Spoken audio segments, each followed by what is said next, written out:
at isinayaw ang natatanging dalaga ng Batangas City.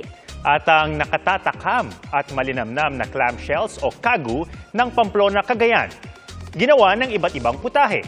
Makibiyahing saksi kay Chris Zuniga ng GMA Regional TV.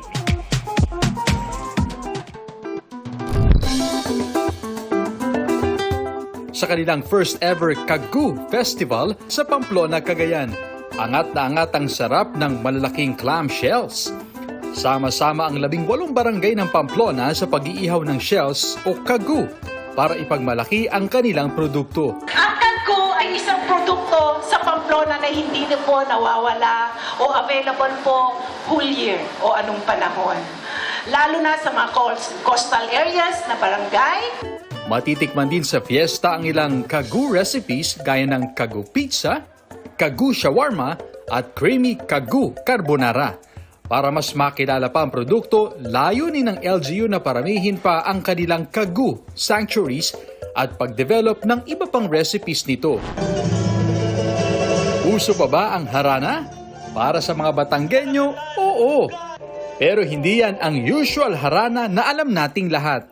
Ang harana at Putungan 2024 ay ang pag-aali ng kanta at pagpuputong ng korona sa hinirang na natatanging dalaga ng Batangas City LGU. Dito na rin formal siyang ipapakilala sa publiko.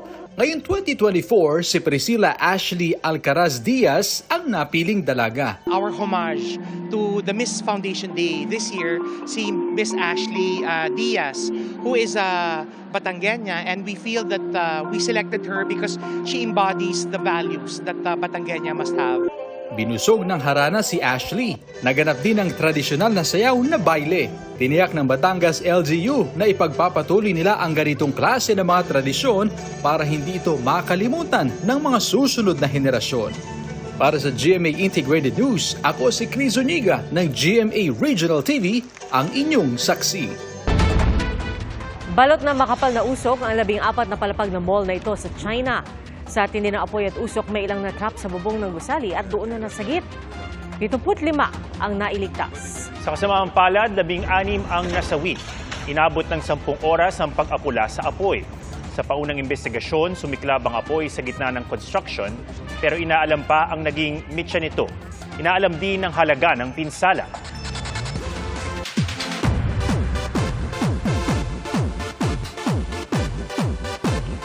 Nangangalahati na ang 2024 pero kaliwat kanan pa rin ang projects ni Alden Richards. Kabilang dyan ang kanyang upcoming film na Hello, Love, Again. Kwento ni Alden, handa na siya sa kanyang 3-week shoot sa Canada. Makakasama ng aktor sa shoot si Catherine Bernardo. At sa nalalapit nilang trip, napag-usapan na raw nila ni Catherine ang mga maaari nilang gawin sa kanilang spare time. May mga restaurants na parang gusto kaming itry, and at the same time, of course, maganda kasi dun sa area na yun.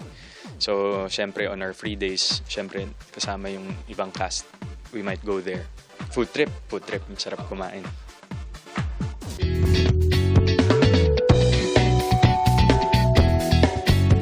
Ready for public service ang isang pusa sa Cebu. Animoy mini empleyado siya sa munisipyo. Meet Amicus, ang office pet ng ilang empleyado sa Mandaue City Hall. Naka-mini employee ID pa siya habang naglilibot sa iba't ibang opisina. Di lang naman daw siya tagatanggap ng merienda, nagdadala rin siya ng good vibes sa mga katrabaho.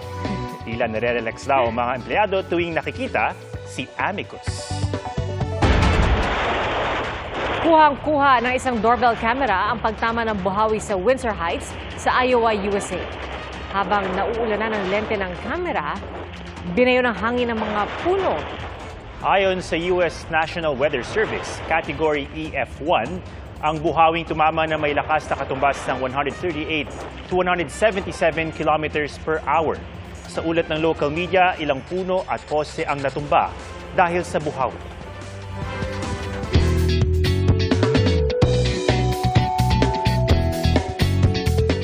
Isdang pang-dessert? Aba, gawa po yan sa Catanduanes. Sa Pangasinan naman, ginawang fashionable ang gulay.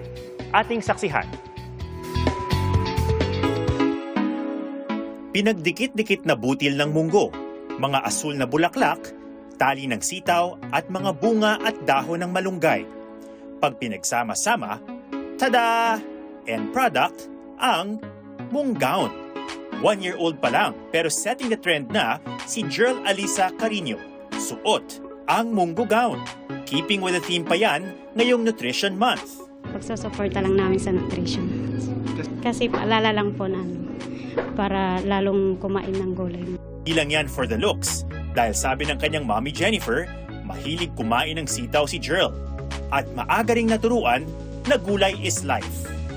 Ang pagiging healthy, laging in style. At kahit nagpapaka-healthy, get what you deserve. Dessert. Swak dyan ang nilevel up na ice cream sa Virac Catanduanes. Talagang mahuhook ka dahil ang main ingredient dito, ang isdang turay. Is that true? Di lang pang sweet treat dahil ginagawa rin itong bottled na sardinas. Mga proyekto yan ni Professor Monet Tugay sa Catanduanes State University na itinuro rin niya sa ilang residente. Bukod sa pwedeng pandagdag sa kita, layunin ng proyekto na hindi masayang ang isdang turay sa tuwing nagkakaroon ng oversupply. Yung turay sardines po, safe na safe siyang kainin. So, aside sa mataas siya sa proteins, meron din siyang iron, calcium, and iba pang minerals na nakukuha sa buto ng isda.